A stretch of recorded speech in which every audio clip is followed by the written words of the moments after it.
لله وكفى وسلام على عباده الذين اصطفى أما بعد فأعوذ بالله من الشيطان الرجيم بسم الله الرحمن الرحيم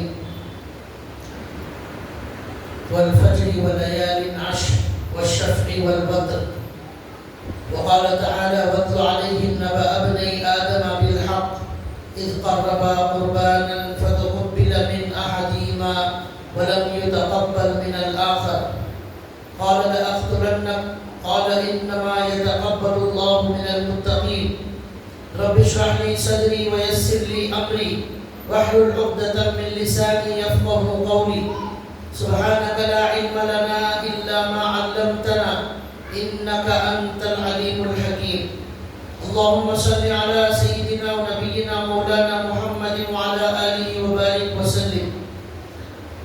محترم دینی بھائیوں، قرآن کریم کی ایک دو جگہ سے آیتیں تلاوت کی گئی ہیں. آپ کے سامنے آج یہ بتانا ہے ان آیات کی روشنی میں کہ بہت جلدی 2 دن 3 دن کے اندر ہم بہت ہی مبارک دنوں میں داخل ہونے والے ہیں. بہت فضیلت والے دنوں سے ہماری ملاقات ہونے والی ہے انشاءاللہ. اللہ تبارک و تعالیٰ نے انسانوں پر بہت زیادہ نعمتوں کی بارش کی ہے. ان نعمتوں میں سے ایک بہت بڑی عظیم نعمت اللہ تعالیٰ کی یہ ہے کہ اللہ تعالیٰ سال میں کئی مرتبہ آفر دیتے ہیں، نیکیوں کا آفر دیتے ہیں، نیکیوں کے کمانے کا موقع دیتے ہیں اور نیکیوں کی ویلیو بڑھا دیتے ہیں اور ان کا ثواب بڑھا دیتے ہیں.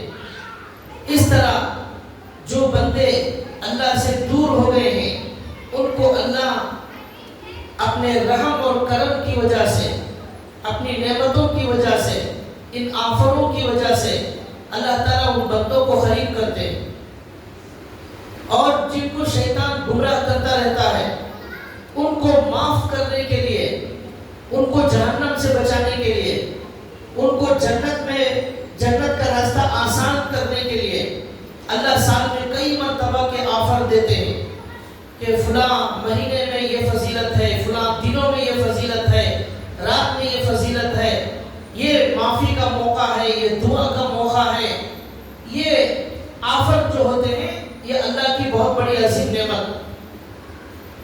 جیسے باپ بچے پر شفقت کرتا ہے، مہربانی کرتا ہے، اسے آفر دیتا ہے.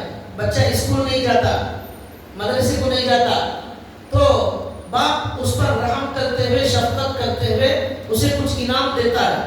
اگر آپ اسکول پابندی سے جائیں گے، آپ اچھی طرح پڑھائی کریں گے، آپ کو ہم یہ دلائیں گے، یہ کھلائیں گے، یہ پھلائیں گے. اس طرح آفر دے کر بچے کو کسی طرح کامیاب بنانا چاہتا ہے باپ، کسی طرح اس کی زندگی بنانا چاہتا ہے. اسی طرح اللہ یہ آفر دے کر کسی طرح ہمیں جہنم سے بچانا چاہتے ہیں اور ہمارے لیے جنت کا راستہ آسان کرنا چاہتے ہیں. شیطان کی محنت پر پانی پھیرنے کا یہ نظام اللہ کی طرف سے بنایا گیا. اور بہت سارے مبارک دنوں میں ابھی 2-3 دن کے اندر جو مبارک دن آنے والے ہیں ان کو کہا جاتا ہے عشرہ ذی الحجہ.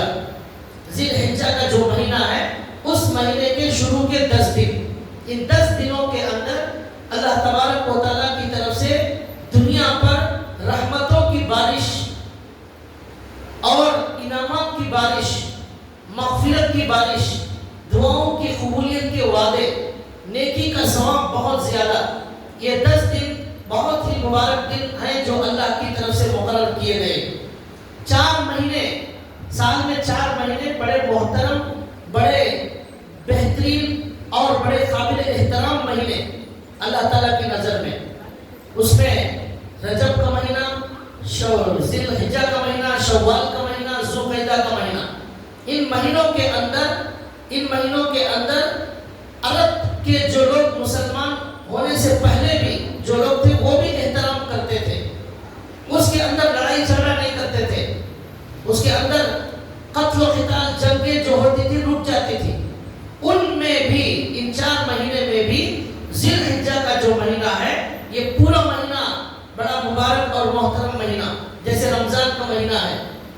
اور اس ذی الحجہ کے اندر جو شروع کے 10 دن ہیں وہ 10 دن اور زیادہ مبارک اور قابل احترام اور بڑے بہترین عمدہ یہ 10 دن ہیں. دنوں کے اندر کوئی خاص فضیلت نہیں ہے. اللہ کے حکم سے ان دنوں میں فضیلت پیدا ہوتی ہے. اللہ کے حکم سے ان دنوں کے اندر خاص ان دنوں کو مقام دیا جاتا ہے. ورنہ اللہ اگر اس کے اندر تقدس نہ رکھے, اللہ فضیلت نہ رکھے, تو پھر وہ دن کی کوئی فضیلت نہیں ہوتی. جیسے اللہ نے کہا رمضان کے مہینے میں روزہ رکھیں گے تو اس کا ثواب اتنا زیادہ ہے کہ زندگی بھر روزہ رکھیں گے تو بھی ایک روزے کے برابر نہیں. یہ خاص رمضان کے مہینے کے اندر اللہ نے وہ فضیلت رکھی. اسی طرح ان 10 دنوں کے اندر جو اعمال بتائے گئے ہیں وہ صرف انہی دنوں میں کرنے سے وہ ثواب ملے گا. قربانی انہی 3 دنوں کے اندر 10 ذی الحجہ, 11 ذی الحجہ, 12 ذی الحجہ, ان کے اندر قربانی کریں گے تو فضیلت اور ثواب. اس کے علاوہ پورا سال کبھی بھی کرو وہ فضیلت ملنے والی نہیں. دنوں میں اللہ نے فضیلت رکھی ہے. مینا میں, مزدلفہ میں, عرفات میں, ان دنوں حج کے دنوں میں, حج کے 5 دنوں میں وہاں دعا قبول ہوتی ہے. عرفات میں, مینا میں, مزدلفہ میں حاجیوں پر اللہ کی رحمت برستی ہے. حالانکہ وہ عرفہ کا میدان, وہ مینا, وہ مزدلفہ آج بھی موجود ہے, ہمیشہ موجود ہیں. وہاں کوئی بھی کبھی بھی جا کر وہ دعا مانگے گا, عبادت کرے گا تو وہ فضیلت نہیں ہے. انہی دنوں میں اللہ نے وہ برکت رکھی ہے, تو اس کا فائدہ ہمیں اٹھا لینا ہے. اور ان مبارک اور مقدس دنوں کے اندر جو محروم ہو جاتا ہے وہ دنیا کا سب سے بڑا محروم انسان. کیوں؟ اللہ تعالیٰ نے اسے موقع دیا اس کی جنت بنانے کا, اللہ نے اسے آفت دیا جہنم سے بچنے کا, اللہ نے انعام کیا, اللہ کے قریب ہونے کا راستہ ہموار کیا, لیکن پھر بھی وہ غفلت سے گزارتا ہے, تو پھر یہ بڑی محرومی ہوگی. اب میں آپ کے سامنے یہ جو 10 دن ہیں عشر ذی الحجہ, ان کے فضائل اور ان کے جو کرنے کے کام ہیں, کیا اعمال ہیں, اللہ کے نبی نے کیا حکم دیا, اس کے بارے میں کچھ باتیں آپ کو بتاؤں گا. قرآن کریم کی کچھ آیتیں میں نے تلاوت کی. والفجر ولیال عشر والشفع والوتر, ان 10 دنوں کی فضیلت کے لیے یہ بات ہی کافی ہے کہ اللہ نے ان 10 دنوں کی قسم کھائی. اللہ نے 10 دنوں کی قسم کھائی. والفجر, فجر کی قسم, صبح کا وقت جو ہوتا ہے اس کی قسم. وہ بڑا مبارک وقت ہوتا ہے فجر کا, بڑا بہترین وقت ہوتا ہے, لیکن ہم اس میں غفلت سے سوتے رہتے ہیں. وہ وقت رزق کے نازل ہونے کا ہوتا ہے, اللہ کی رحمت کا وقت ہوتا ہے. اسی وقت کے مبارک ہونے کی وجہ سے اللہ نے قرآن میں قسم کھائی ہے. ہر معمولی چیز کی قسم اللہ نہیں کھاتے. اللہ جس کی قسم کھاتے ہیں وہ بہت عظیم چیز ہے. والفجر, صبح کے وقت کی قسم. ولیال عشر, 10 راتوں کی قسم. 10 راتوں سے مراد یہ 10 دن ہیں عشر ذی الحجہ کے. رات کیوں کہا؟ اس لیے کہ عربی میں پہلے رات آتی ہے, چاند کی تاریخ میں پہلے کیا آتی ہے؟ رات, بعد میں دن آتا ہے, اس لیے رات کا ذکر کیا, ورنہ رات اور دن دونوں ہیں اس میں. ولیال عشر, 10 راتوں کی قسم. تمام علماء مفسرین نے یہ لکھا ہے کہ ان 10 راتوں سے مراد یہ 10 ذی الحجہ کے دن ہیں جو ابھی شروع ہونے والے ہیں 2-3 دن کے اندر. اس کے بعد اللہ نے کہا والشفع والوتر, جوڑے کی قسم, تاخ کی قسم. جوڑے کی اور تاخ کا مطلب یہ ہے 2, 4, 6, 8, 10 جو ہوتا ہے اسے بولتے ہیں جوڑا. 3, 5, 7, 9 یہ جو ہوتا ہے اسے بولتے ہیں تاخ عربی میں. تو اللہ نے کہا والشفع والوتر, جوڑے کی قسم, تاخ کی قسم. اب اس کا مطلب کیا ہے؟ اس کا مطلب ہمارے نبی صلی اللہ علیہ وسلم نے بتایا. ہمارے نبی قرآن کے مفسر ہیں, قرآن کی تفسیر بیان کرتے ہیں, جو ہمیں نہیں سمجھ میں آتا وہ سمجھاتے ہیں. ہمارے نبی صلی اللہ علیہ وسلم نے فرمایا اللہ نے پہلے تو 10 راتوں کی قسم کھائی, پھر جوڑے اور تاخ کی قسم کھائی. تاخ سے مراد 9 ذی الحجہ کا دن ہے. 9 و 9 ارنا وہ تاخ ہے, 7, 9, 5 یہ سب تاخ. تو 9 یہ 9 ذی الحجہ کا جو دن ہے جسے عرفہ کا دن کہتے ہیں, اس کی قسم کھائی اللہ نے.